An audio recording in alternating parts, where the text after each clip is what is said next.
For 9 years the Greeks and Trojans clashed before the mighty walls of Troy. The Greeks, led by Agamemnon, were weary and desperate for victory, longing for home.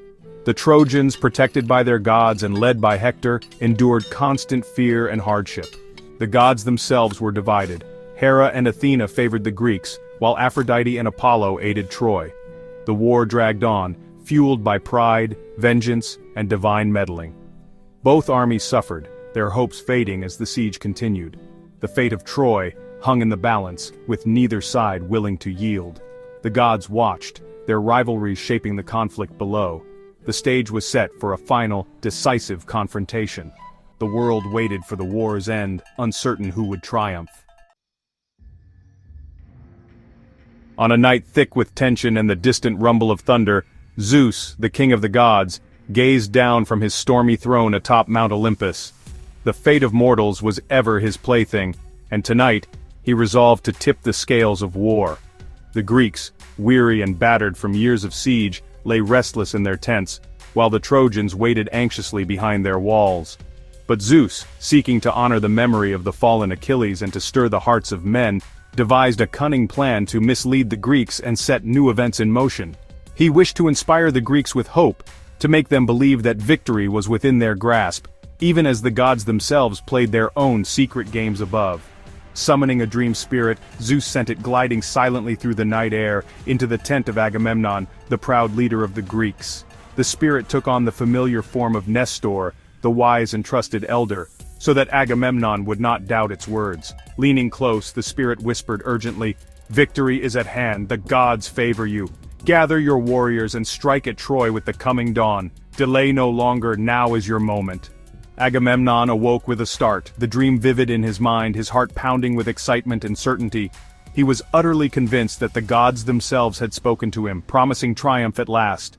Without hesitation he donned his most splendid armor, grasped his royal scepter, a symbol of his command, and strode purposefully through the camp, summoning his most trusted commanders to his side. Word of the divine message spread like wildfire among the Greek soldiers. Hope, long dormant, flared anew in their hearts. The promise of imminent victory lifted their spirits, and the camp buzzed with anticipation. Agamemnon quickly called a council of war, eager to share the vision he believed had been sent by the gods. The leaders gathered, their faces lit by the flickering firelight, listening intently to every word. The Greek warriors, exhausted from endless battles and longing for home, clung to this new hope. They listened with rapt attention, desperate for any sign that the end of their suffering was near. Yet, not a single soul suspected that this dream was a clever deception, a trick woven by Zeus himself to manipulate their fate. The gods' motives were hidden, their true intentions known only to themselves. As the first light of dawn crept over the horizon, the Greek army sprang into action. Shields were lifted, spears sharpened, and battle lines drawn. The air crackled with energy and expectation. Agamemnon's newfound confidence was infectious, spreading through the ranks. The soldiers, inspired by their leader's certainty, prepared themselves for the coming clash, believing the gods marched with them. But high above, the gods watched with knowing eyes. Their games and rivalries would soon plunge the Greeks into confusion and chaos, for mortal plans are fragile things in the hands of immortals. The fate of the war now hung on a single deceitful dream, and the destiny of heroes would be decided by the will of Zeus. On the eve of battle, Agamemnon, the mighty king and commander of the Greek forces, faced a crucial dilemma.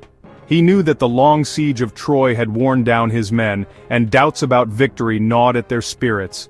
Before launching the attack, Agamemnon decided to test his army's resolve, to see if their courage would hold or falter in the face of adversity.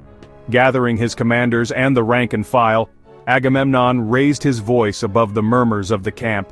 He announced, "We have failed, let us sail home."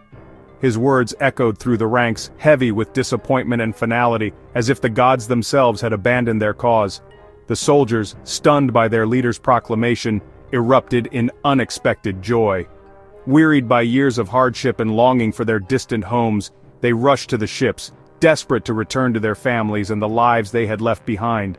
The hope of escape from endless war overwhelmed their sense of duty. In moments, the Greek camp descended into chaos. Men abandoned their posts, tents were left in disarray, and weapons clattered to the ground. The order and discipline that had held the army together for so long seemed to vanish in an instant, replaced by a frantic scramble for the ships. High above, on Mount Olympus, Hera watched the disorder with mounting fury. The Queen of the Gods, determined that Troy should fall, could not allow the Greeks to abandon their quest. In her anger she called upon Athena, the goddess of wisdom and war, to intervene and restore order among the mortals. Athena, swift and resolute, descended to the battlefield. She sought out Odysseus, the cleverest of the Greeks, whose cunning and resolve had saved the army before. Whispering words of encouragement and strategy, she urged him to act quickly and bring the men back from the brink of disaster.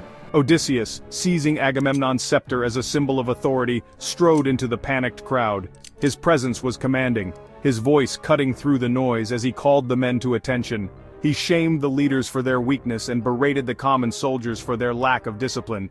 With fierce words and unwavering resolve, he forced them back from the ships, reminding them of their oaths and the glory that awaited those who stood firm. Slowly discipline returned as Odysseus's words cut through the panic.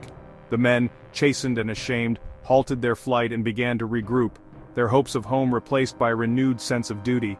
The leaders too gathered themselves, watching as their army reassembled. They realized how close they had come to disaster and how fragile their unity truly was. The test had nearly destroyed the Greeks' unity, exposing the doubts and fears that simmered beneath the surface. For a moment, the mighty army had been on the verge of collapse. Only the timely intervention of the gods and the cunning of Odysseus saved them from disaster. Divine will and mortal courage had worked together to avert catastrophe. The army, chastened and sobered by the ordeal, now stood at attention, awaiting new orders from their leaders. The lesson of the day would not be forgotten. The war would continue, but the trust between the soldiers and their commanders had been shaken. The Greeks had survived this test of courage, but the shadow of doubt lingered as they prepared once more for battle. As order returned, one voice rose in defiance: Thersites, the army's notorious loudmouth. He mocked Agamemnon, accusing him of greed and blaming him for Achilles' absence. The soldiers murmured, some agreeing with Thersites' bitter words. Odysseus confronted Thersites, silencing him with a threat and a blow from the scepter. Thersites collapsed, humiliated as the soldiers laughed. Odysseus' swift action restored discipline and reminded the army of the cost of insubordination. The leaders regained control and the threat of mutiny faded. The Greeks, united once more, prepared for the coming battle. The episode left the army wary but focused. The time for talk was over. War would decide their fate. The camp braced for the next day's clash. With discipline restored, Odysseus rallied the Greeks with a reminder of the prophecy: 9 years of war, victory in the 10th. The soldiers, inspired, cheered and beat their shields, their spirits reignited. Agamemnon prayed to Zeus and ordered preparations for battle. The camp buzzed with activity, sharpening weapons, checking armor, feeding horses. The Greek army, once a disorganized mob, became a unified force. The men ate, knowing the coming fight would be fierce. Across the plain, the Trojans readied themselves as well. Both sides sensed the decisive moment was near. The fate of Troy would soon be decided. The dawn would bring blood and glory. As the armies faced off, Paris strode forward, challenging any Greek to single combat. Menelaus, eager for revenge, accepted at once. Paris, seeing Menelaus, faltered and shrank back in fear. Hector, ashamed of his brother, scolded Paris for his cowardice. Paris, stung by Hector's words, agreed to fight. Hector proposed a duel to end the war. Winner takes Helen, and peace follows. Both armies welcomed the chance for an end to bloodshed. The duel would decide the fate of Troy and the Greeks. The gods watched, knowing the outcome would shape history. The world held its breath as the champions prepared. The air was thick with tension as the two champions, Paris of Troy and Menelaus of Sparta, stepped forward from their respective armies. Clad in gleaming bronze armor, their faces set with grim determination, they stood alone between the massed ranks of Greeks and Trojans, the fate of thousands resting on their shoulders. The duel was not just a contest of strength, but a battle for honor, for Helen, and for the destiny of Troy itself. With a sudden cry, both warriors hurled their spears. Menelaus' aim was true. His spear pierced Paris' armor, drawing blood and sending a gasp through the watching armies. Paris staggered, wounded but not defeated, his pride wounded as much as his flesh. Seizing the moment, Menelaus charged forward, sword raised high. He brought it down with all his might, but the blade shattered against the crest of Paris's helmet, splintering into pieces. The clang of metal echoed across the plain, a testament to the ferocity of their struggle. Undeterred, Menelaus grabbed Paris by the helmet, twisting and dragging him toward the Greek lines. The Trojans watched in horror as their prince was hauled across the battlefield, his fate seemingly sealed. Paris was doomed, his strength failing, his grip slipping, until in that desperate moment, the goddess Aphrodite intervened, unseen by mortal eyes but powerful beyond measure. With a touch, Aphrodite snapped the chin strap of Paris's helmet, freeing him from Menelaus's grasp. The Greek king was left holding only the empty helm, his victory snatched away by divine will. In a swirl of shimmering mist, Aphrodite enveloped Paris, whisking him away from the battlefield. In an instant, he vanished from Menelaus's reach and reappeared safely within the walls of Troy, protected by the goddess's love.